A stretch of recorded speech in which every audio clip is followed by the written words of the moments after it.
Welcome back to another episode of the Voice in the Game podcast. We're super excited today to have a tremendous guest, Joshua Schroeder. Joshua's YouTube channel produces video content for basketball officials to get better. It's an invaluable resource for high school basketball officials looking to improve. His YouTube channel provides hundreds of instructional videos for basketball officials. He's the creator and chairman of the board for Officials Institute.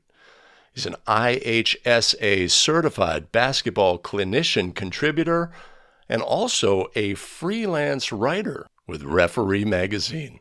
Joshua, how are you doing today? Good. Thanks for having me. Fantastic.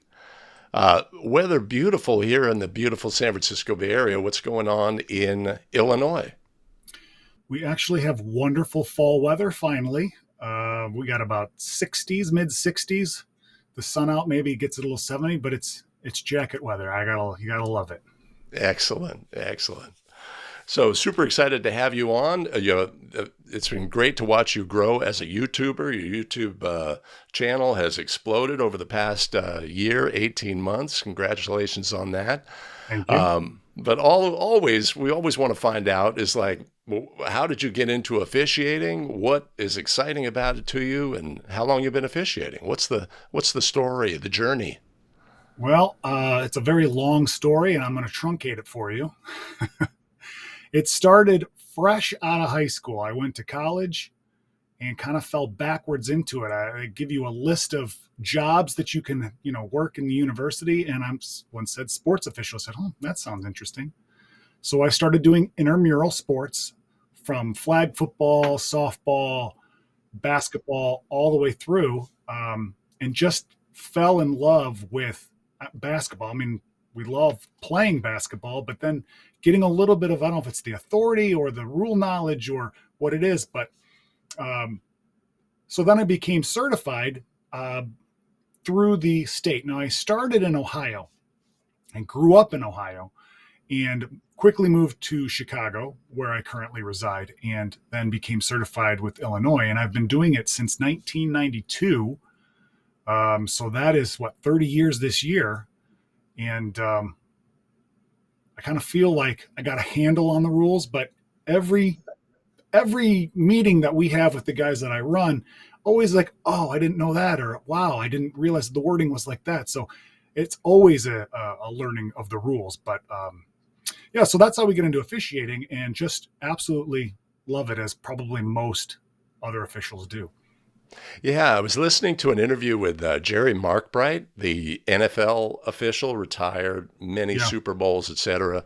And he said early on he realized, hey, I'm pretty good at this, right? And I think that's a big thing. It's like big thing for officials is I can do this well, and I want to do it better, right? And it sparks that excitement and interest in improving and getting better.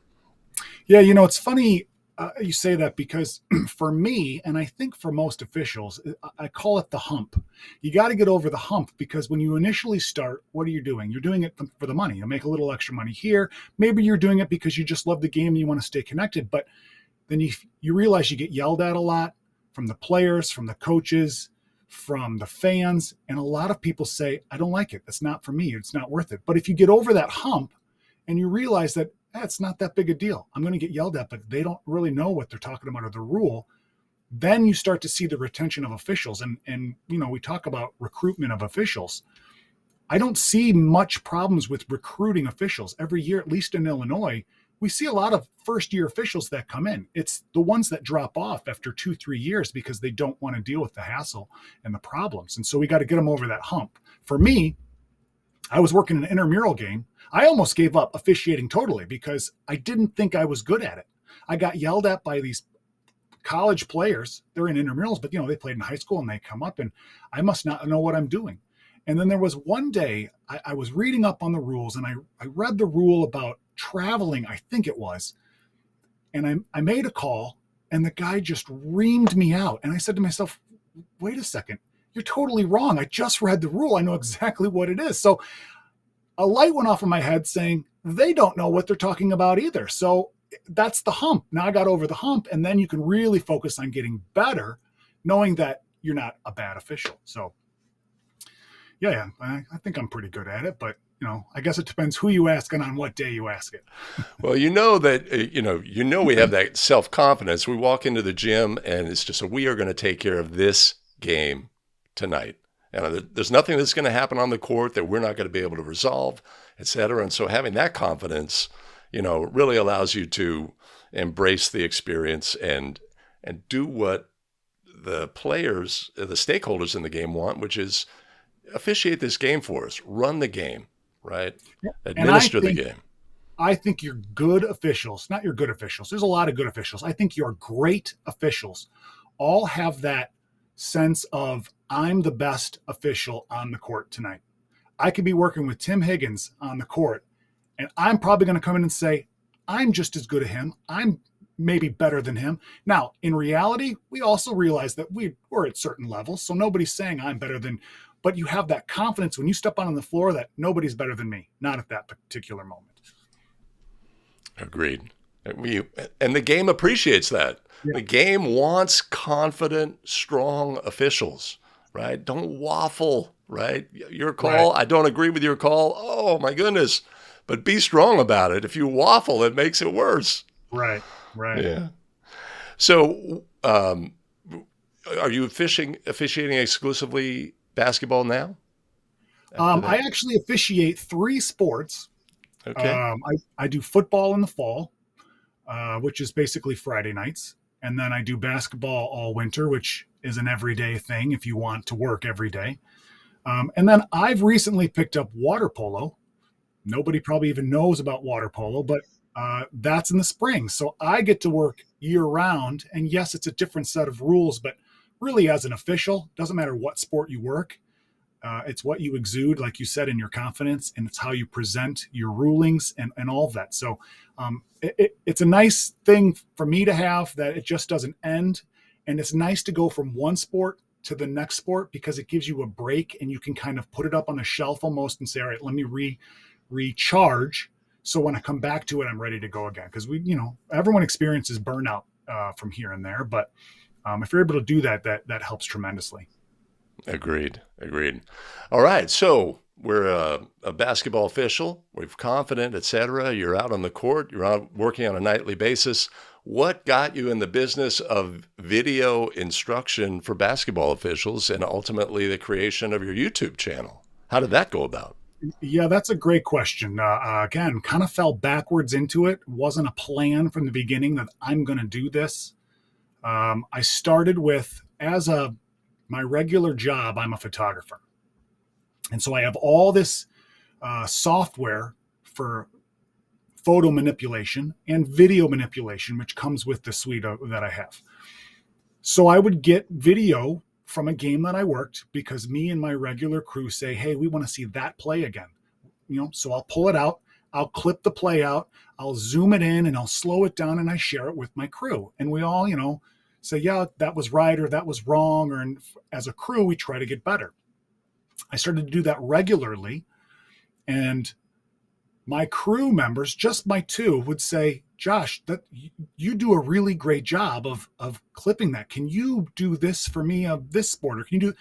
And I started to get into my head, oh, okay, I can do this and people want to see it. So then my association that I am with, my in-person association here in Chicago, they're always looking for presenters. Can you present this rule? Can you present that rule? Can you present something on professionalism or whatnot? And I put something together and it always drove me crazy. I love going to my meetings. I can always learn something from my meetings, but I always felt that the presentations were just kind of drab. Here's the PowerPoint. Here's the words, let me read it to you. And I just felt I can do better than that. So I put together some presentations that I gave to my group. So now I have a larger audience that responded very well, very positively. And every time I would present it, people would ask, how can I get those videos? I want to see those videos clips later so I can review them. And there was no good way because the video clips that I make are so large in size, I can't just email them to somebody because my email account doesn't allow that large of a size. And I was thinking how I could do it. And can I do a Dropbox? But that's too much of a hassle. So I thought to myself, wait a second, YouTube, right? You're able to share videos on YouTube. Let me try that. And I would upload them, and then I'd send the link to the person who wanted the videos. And then it kind of just grew from there. Then I'm watching, as most of us do, YouTube other videos like your channel. Crown Refs is another good resource. I would watch some of that. And I said to myself, I can do that. So I put one together. And I actually have a good friend of mine who actually helps with our association, the Officials Institute, that I've created, that helps me review and look at it. And we put out my first video and we were really happy. And then the second one and the third one. And every video you make, you learn a little bit more and you learn a little bit more. And I went back after I'd done it for a year. At my year mark, I went back and I looked at the first one and I said, wow, that wasn't really good. Because I learned how to make it, just a little bit better and a little bit better. But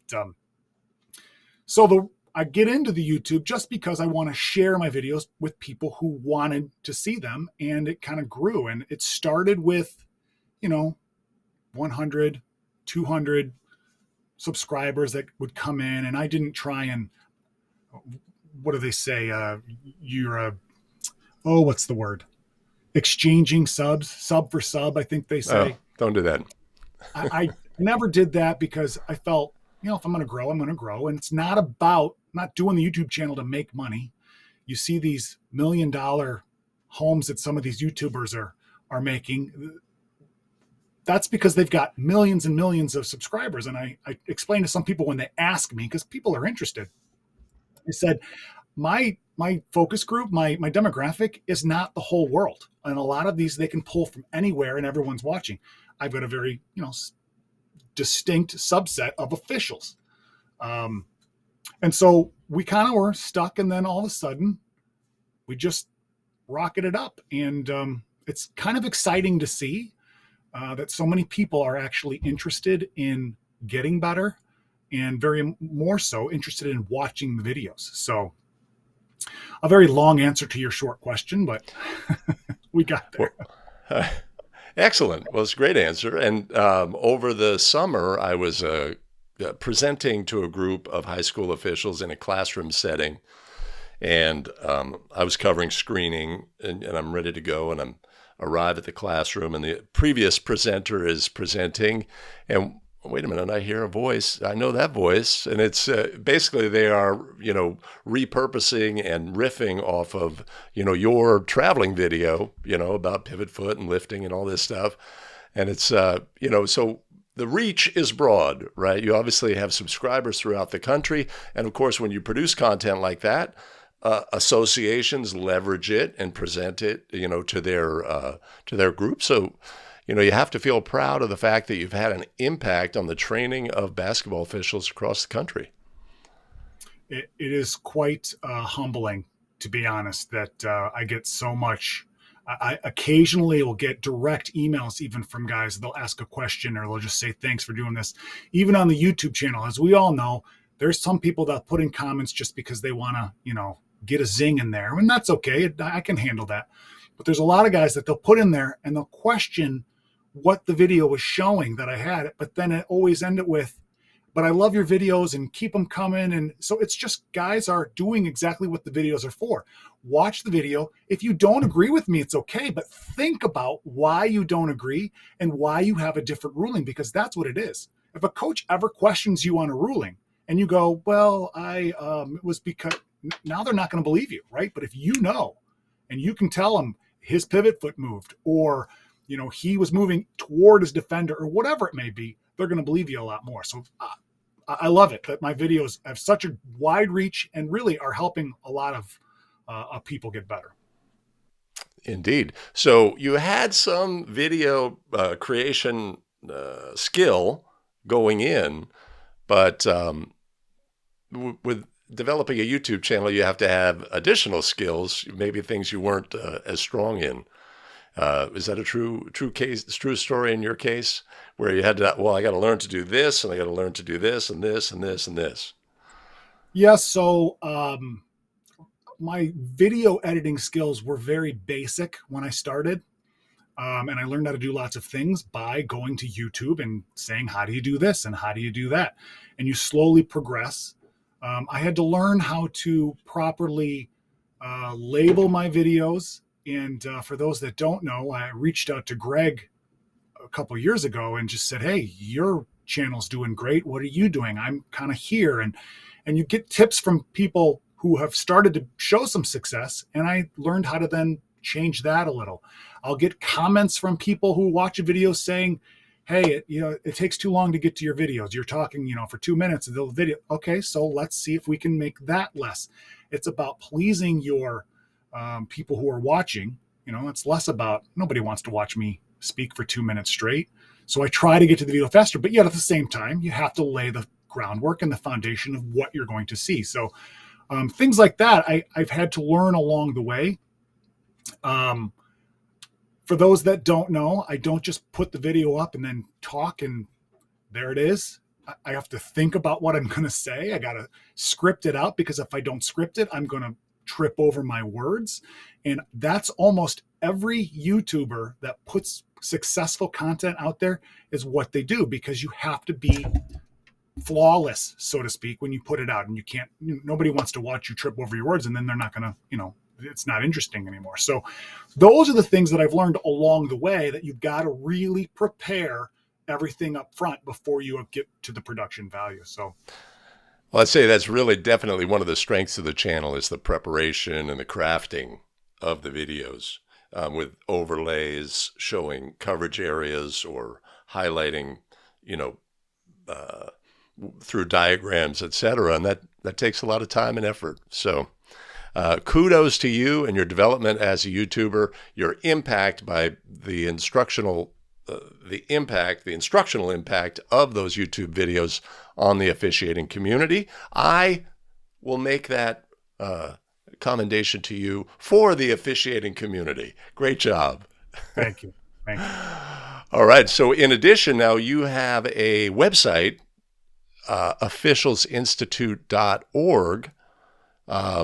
What are the opportunities that people have that are available to them through the website? The website we've created is like a lot of websites. It's not out there to buy things. It's not out there to sell.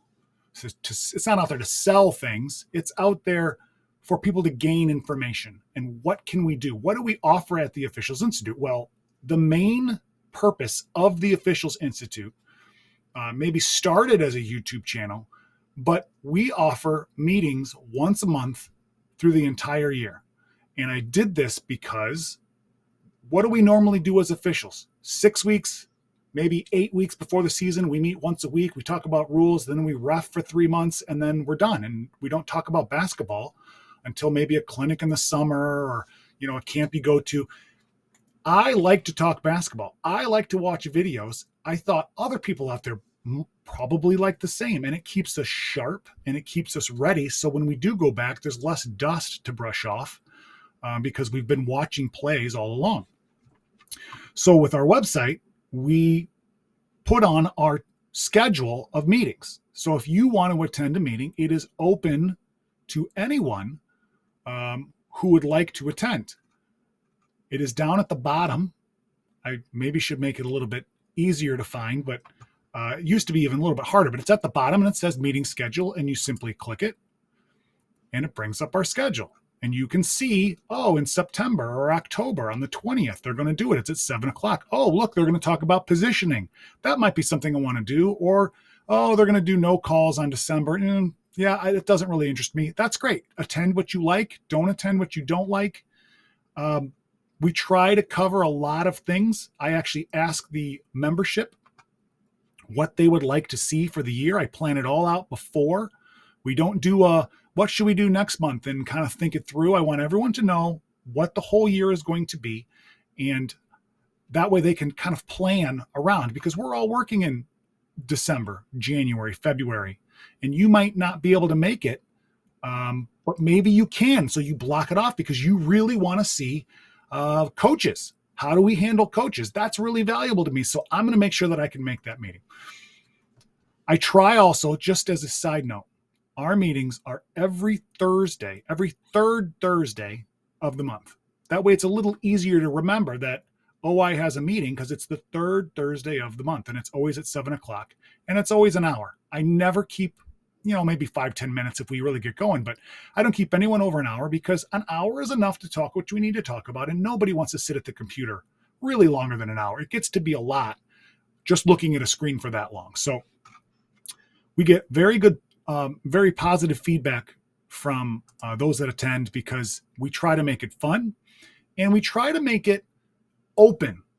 It's not a get on the call, listen to me, I'm going to tell you what this is, and that's it. Don't question me. That's not what it's about. That's not how we learn. That's not how we should learn. We all see things differently.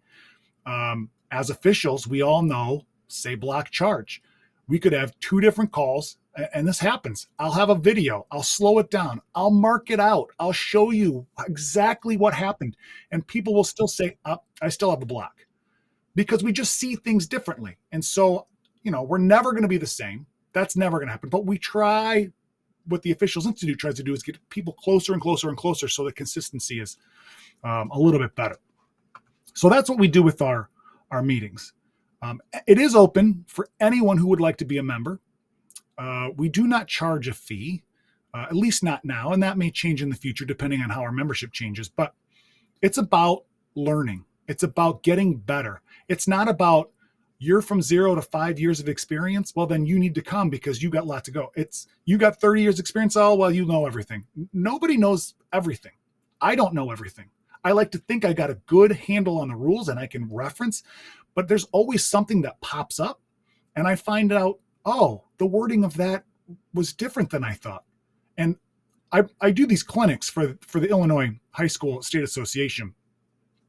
And I always say in every clinic, just because you've been calling a rule for 30 years, you've been doing it that way for 30 years, doesn't mean you've been doing it right. The rule may actually say something that you've always thought it said something else, because especially in the beginning, we used to be mentored by other officials. Veteran officials would mentor us up. They would teach us how to do this and how to do that. And philosophically, we do this and the rule states that. And sometimes we're given bad information. And if you're ever given any information, no matter how long someone's been officiating or who they are, even the Officials Institute, you know what? Look it up. Read it for yourself, because that's how you will verify that it's right. And if it's not right, you'll say, oh, wait, but it says this. And you'll be a better official for it. So that's what we do. And if you want to be a member, you can go to our membership tab here and just click Become a Member and fill in the thing, and it'll come to me, and we'll get you a welcome letter, and we use some other apps to help communicate, and I'll get you on a mailing list. And that way you will also get notifications when the meeting's coming up in case you forget. Obviously, we have our donate button. We operate solely on donations. We ask once a year. We send out a few, hey, donate if you want to. We really appreciate it. But we don't take any fees from our members because we just work on donations. If you are watching this and you want to donate, please click the donate button and you can donate whatever you like. As little or as much as you want, we will take whatever we can. Obviously, there's a cost to what we do, not just in time that we put in, and we do put in a lot of time, but the technology costs and the email, distributions cost, and there's a lot of things that are in with it. So lastly, and there's lots of other stuff on here with the contact, and you can go to the YouTube directly from here and in our clinics that we present. But the last thing that I really want to point out for those that are interested, we have a series of courses that we've put together, and we're still working on developing more. And up here at the top, it's called instructional courses. And let me just click on all courses up here. We've got stuff where we put together, now this IHSA are the clinics that I put on, and we do in-person clinics, but we also do online clinics. COVID has kind of catapulted everyone into an online type of world. And so we started presenting our clinics online, and we still do that. But those are specific to the Illinois High School State Association. But we've got Basketball Officiating 101, which is really meant for officials that are 0 to say 6 years, 0 to 5 years. You know some, maybe you don't know anything and you're kind of building your craft, we have an officiating 201, which is really 6 and up. It's a little more in depth, and we've got listed out what we have here, but we still talk about some professionalism and some managing conflict and things like that are all important to know. We don't cover them as in greater detail. We more look at the block charge and the traveling and things like that. And then we're planning on coming up with a 301, which is even a little more developed, and it's going to talk more about coverage areas and angles and positioning. Because once you have the rules down as much as you can, you want to start putting yourself in the right position so you can see the play. Because if you're not in the right position, you may know the rule, but if you didn't see it right, you're probably not going to get it right. So we want to elevate that as well. And then we do break out a bunch of different rules, all in their own presentation by themselves. They're all fairly comprehensive. So if it is something that you're interested in, I would suggest checking that out as well. There's a small fee that is associated with that because, again, we have to pay for the technology and all that stuff we put together, but it's out there for your resource. Fantastic. Have you had a lot of traction with the courses? You're getting good responses, providing value there? We have some. You would think a YouTuber is really good at self-promotion, right? That's probably one of those things, Greg, that I'm not very good at. Believe it or not, as much as I love standing in front of a group and presenting a rule, I'm not really a, hey, look at me kind of guy. And I don't like telling people how great I am and look at the content that I make, because we all know there's a line, right, of being arrogant and of being confident. And I never want to be that I'm better than you kind of official. And so if people ask, I'll tell them about it. I don't promote as well as I probably should. But we have had some that come in, and I've got people from Alaska, people from Arizona. There's someone on Connecticut, and they'll come in and they'll see, and they'll take this course or they'll take that course. And it's always positive feedback because, again, we're just trying to give you a different look and a different way of reviewing rules. In fact, they're very much clinic the way I run my clinic, and people have said to me, Josh, that's the best that's the best way that's ever been explained to me before. I go to all these clinics and all these summers and nobody quite does it.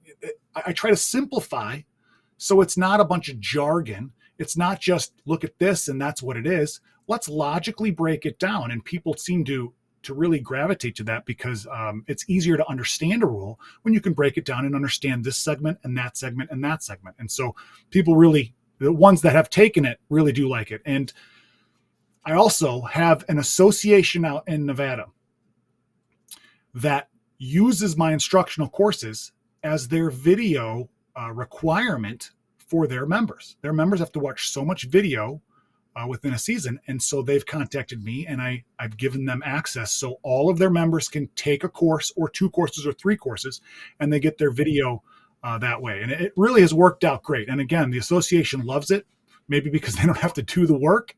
I do it for them, but it really provides, like I said, a different look at learning the rules. Yeah. So one of the challenges associations face is training and who's going to do it and what have you. So having resources available to them that they can leverage and say, okay, like in the instance that I provided where we're going to bring this video in and we're going to riff off of it and take portions of it, et cetera, or to transfer it over, at least they have that option, because that it may not be the strength of that association, the training piece, right? All the officials involved in the management of the association currently they're great at the block charge. They're not so great at instruction, right? So it's a great resource. Greg, it's kind of like the professor who teaches physics. He's an excellent physicist, but terrible teacher of it, right? He just puts it up there and, oh, of course you're going to understand because I understand. So I think you're right. Associations struggle because we may have some great officials, but teaching is a whole different aspect. And so do they have the ability to teach it so if someone else can learn? So you are later, I think this month, have a clinic in Illinois where you're in-person clinic? Yes. So November 9, hope that's right. It's a Wednesday. And we offer a clinic to Illinois officials who need it. Now, in Illinois, at least in the Chicagoland area, there are lots and lots of clinics. And they do that specifically because you may not be able to make it on Wednesday the 9th because you have something. You may not be able to make it on a Saturday on 2 weeks from now. So there's lots of opportunity for officials to attend clinics. It is a requirement by our state association, the IHSA, to attend a clinic at least once every 3 years. And that's to keep our officials current on the rules, current on philosophies, things that have changed throughout. They want everyone to be a better official. And in order to do that, you need to gain this education as you come up. Otherwise, like I said, you get your 30-year veteran who says, I don't need that. And they don't go. And everyone could pick something up, whether they want to admit it or not, from a 4-hour meeting, 4-hour clinic, because something's going to be said that's going to make you better that you've never thought of, or that reiterates what you already knew. And now you just know that you're doing it right. So it's good for everybody. And there's a lot of people that go to a clinic year after year after year, as I think we all should. So we are offering that, and we will probably do our online again. I try to always have an in-person and an online, because some people who live down south in Illinois can't drive up 4.5, 5 hours to come to my clinic. And some people know the Officials Institute. They know the content that we create and produce, and they want to attend, but it's just not possible. So if we have the online, people will come in online and they'll do it that way as well. So.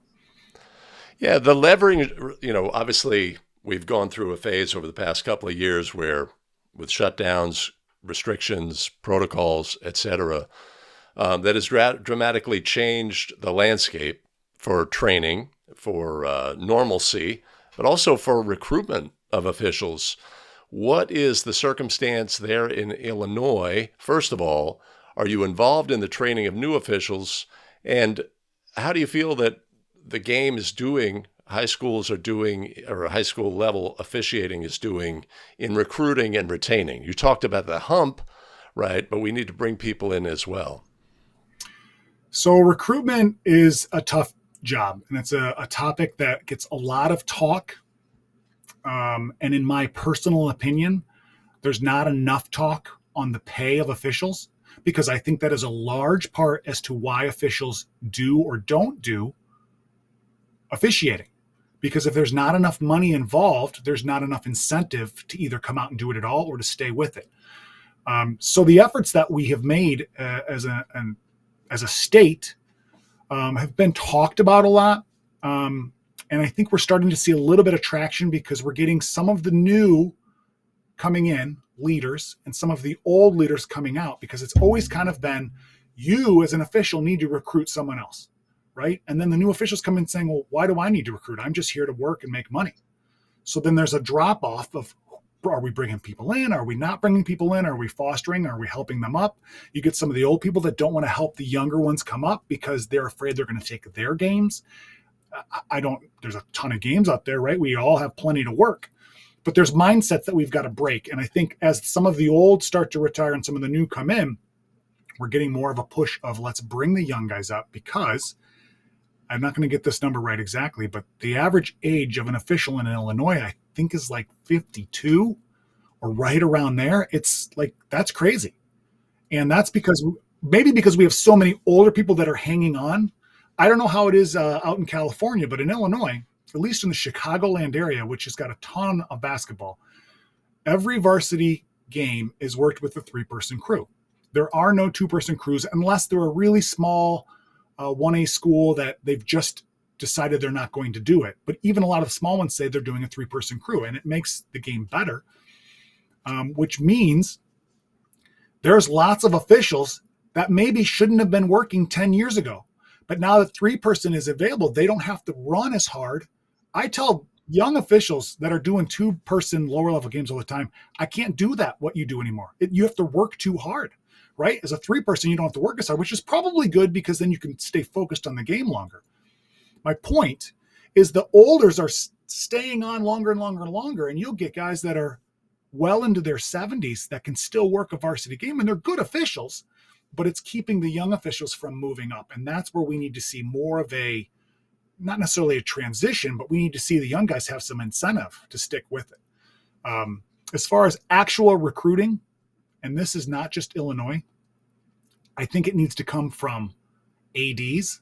I think it needs to come from assigners reaching out to schools of kids who are still in high school, getting ready to go to college, and tell them, get into the intramurals or find an assigner around there. You can make more money reffing than you can working in the kitchen washing dishes. And if you get that started when they're young and you put it in their mind, maybe I'll be an official when I get to college, or maybe I'm not going to go to college. Maybe I'm going to work a job. Get into officiating, find something that you want, and then you're not going to play in college. You're not good enough to be recruited to go to this D1 school. So stay connected with the game. And if you can do that early on, like I was when I graduated, I think it'll stick faster because the young folks typically want to do something. And if it keeps them involved and it keeps them enthused, they'll stick around. Yeah, the positive, one of the things about recruiting as well is prospective officials need to understand the value that it provides, right? If we enjoy officiating, becomes a big part of our lives. And because we have an impact on the game, because we can do it well, because it's exciting and all of these things, I fear that the focus on violence against officials it's an issue that needs to be raised, incidents that happen, et cetera. But we're shooting ourselves in the foot when it comes to recruitment by saying, come in, work with 65-year-olds, as your crew, and potentially get, yelled at or assaulted or what have you. We need to create a better understanding of what the environment offers, the positives. That's my personal opinion about. That's a great point. And actually, to that, I've talked with friends of mine about the bad sportsmanship that they highlight in this clip and that clip. And to your point, Greg, some of it's just pure violence. A lot of the clips do come from, you see, summer leagues or whatnot. They're not actual organized high school games. And that's not pointed out enough for people that say, well, I don't want to do that. Why? But that's a rare occurrence. And I think, in my opinion, in my experience, the sportsmanship has been just as bad for the last 30 years.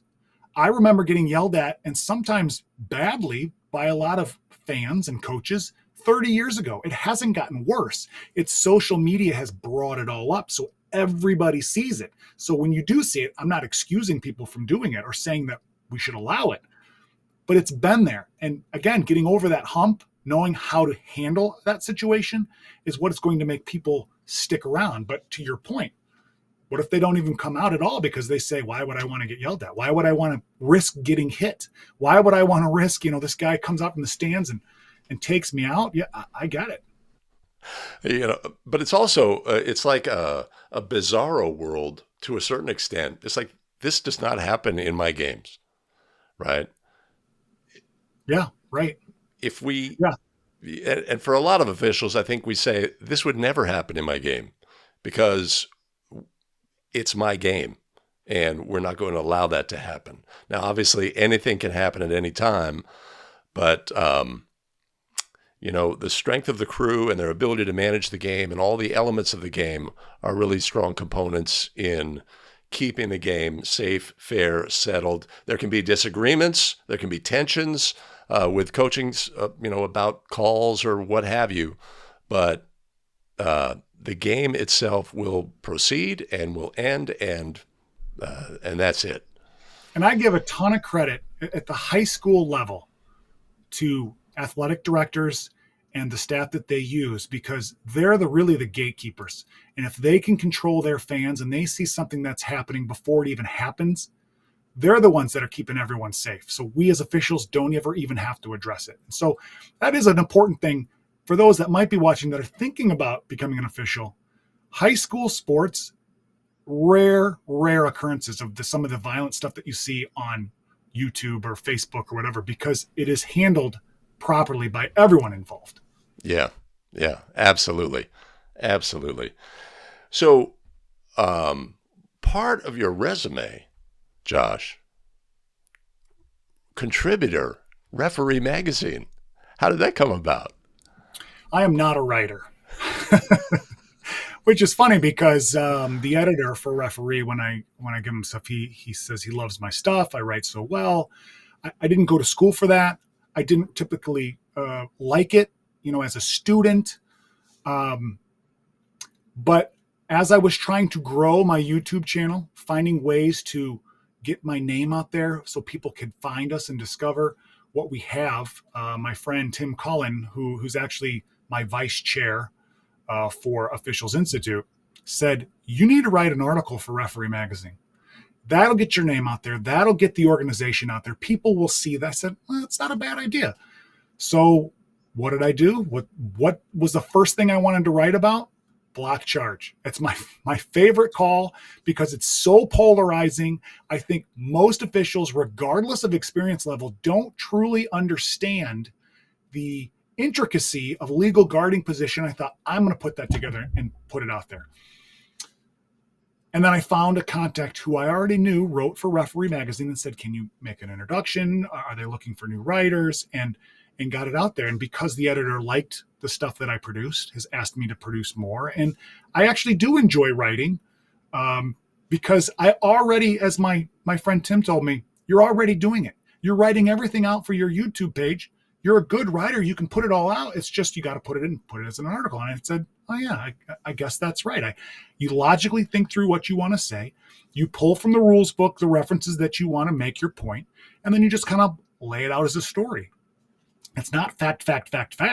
It's not just let me copy the rules and you can read it. Everyone can do that, right? You need to tell the story as to why this is and why that is. And so I like to write the way I speak. And if you can read it and hear my voice speaking it to you, then I've written it the right way. Excellent. Well, kudos to that. I'm not a writer either. So much respect. So here we are. We're pretty much on the verge of an upcoming season. I know you're probably still doing football, probably just getting into the meat of the schedule. But do you think, have things returned to normal in the Chicagoland area and in your understanding in terms of we had a normal off season? There were officials camps. There were, in-person camps. Teams are playing, teams are practicing, no restrictions, etc. Do you think we're back to normal? We are back to normal in Illinois. The COVID year, obviously, for everyone was tough. I know some states didn't have any basketball. Illinois came in late and gave them a truncated 6-week season. The following year, they had still some of the mitigating circumstances like masks and some of the timeouts. They gave them extra timeouts they called them a mask timeout. Things that like to just try to help along. Everybody that's involved with sports wanted sports to play, right? And then they were getting public health officials or whatnot saying, well, you can't this and you can't this. And so they tried to make it work, and they did. Well, this is the first season, to your point. It seems as though everything is back to normal. There are no extra, that's been announced yet, circumstances that masks don't have to be worn. We're not going to have extra mask timeouts. I think for a long time, you're still going to have some of the COVID residual where this individual or that individual wants to wear a mask or wants to do, and that's always going to be allowed. But they're not requiring players to do anything different or specific in officials when playing the game. One thing in Illinois, I don't know if others had this, but during our truncated season of 6 weeks, they eliminated the jump ball. They didn't even throw the ball up. And a lot of officials said, I really like that. What do we need a jump ball for? Just give it to the visiting team, and then the home team gets the next arrow. And I never really liked it. It's kind of like, I agree, it probably doesn't make any difference as far as the result of the game, but there's something about throwing the ball up to start the game, right? That's the ceremonial way every game is started. And so that came back the next season, and that is back again now. And I'm hoping anything, major, forbidding anything from major happening, that we stay on that track and we keep going forward, because nobody likes wearing the mask, and nobody wants to take extra time. And so, yeah, everything is back to normal here in Illinois. Yeah, fingers crossed that is what we have. I mean, we've certainly had a normal summer around here, so that's obviously a great indicator that we will be. So exciting times, always on the cusp of the season, and it's great to have a chance to talk to you and give viewers. We're trying to put officiating voices into the game with this podcast and with our programming this year, and expose people to your content and the things that you have available. Obviously, you have the YouTube channel, and there's a lot of available content there. You have the membership at the site and the Zoom meetings as well that basketball officials can enjoy and can help them in their efforts. So is there anything else that we haven't touched on that you'd like to cover as we get to the end here? No, we've covered quite a bit, and I appreciate you having me on. I just want to reiterate again, if you are interested in joining our monthly meetings, go to the website and just ask to be a member. Or maybe you don't want to be a member. Maybe you just want to be added to the listing. That's fine too. Contact me. We have a contact page, and you can just say, hey, can you put me on the listing for notifications when your next meeting is? And we will be glad to do that. The more people we have on, the better. Like I said, the environment we try to provide is very inclusive, and everyone gets a voice, and nobody's better than anyone else. And yes, sometimes we say things that aren't right, and then we have to correct to make sure we get the right information out there. But it's not about who's right and who's wrong. It's about learning and getting better. So do that. And if you can't make the meetings and you love them, we post everything on YouTube, as you all probably already know. And if you're not subscribed, please be a subscriber, because it helps us out. It helps everyone else out. It keeps the content available for those that are searching for it. The more subscribers we have, the more readily available it is for everyone else who's looking for it. So thank you totally for having me on. It's nice to, speak and have a personal nature as opposed to watching them instruct on the screen. So. Well, it was great having you, Josh. Much appreciated. Much love. Keep doing what you do, producing the content on YouTube, the Zoom meetings, and helping basketball officials get better. Thanks for having me. Take care. Thanks for joining us today for the Voice in the Game podcast. We appreciate your viewing, of course. If you'd like to do all the things, take a moment, hit the like, hit the subscribe, hit the notify, and share the video content with others who could find value as well. As always, we have additional video content available for you here. In addition, we have an opportunity for you to take our 5-case play a day for 30 days email sequence. You can find the link right here to do that. All right, until the next time, take care.